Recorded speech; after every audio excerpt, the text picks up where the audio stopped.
আসমানে যাইও না রে বন্ধু, ধরতে পারবো না।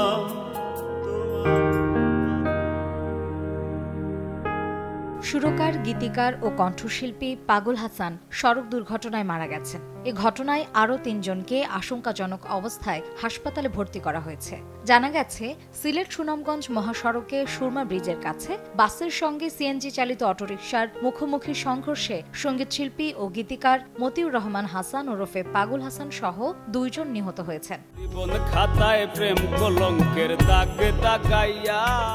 বৃহস্পতিবার ১৮ এপ্রিল সকাল ৭টার দিকে ছাতক দোয়ারা বাজার সড়কের সুরমা সেতু টোল কেন্দ্রের পাশে এ দুর্ঘটনা ঘটে। ছাতক থানা পুলিশে ভারপ্রাপ্ত কর্মকর্তা ওসি মোহাম্মদ শাহ আলম ঘটনাটি নিশ্চিত করেন।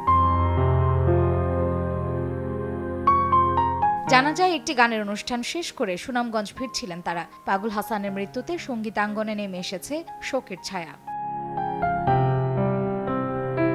পাগল হাসান সুনামগঞ্জের সন্তান। সুরকার, গীতিকার ও কণ্ঠশিল্পী হিসেবে সঙ্গীতাঙ্গনে পরিচিতি আছে তার। শ্রোতাদের মধ্যেও ছিল ব্যাপক জনপ্রিয়তা। তার লেখা গান আসিফ আকবর সহ দেশের অনেক জনপ্রিয় কণ্ঠশিল্পী গেয়েছেন। তার একাধিক শ্রোতাপ্রিয় গান রয়েছে।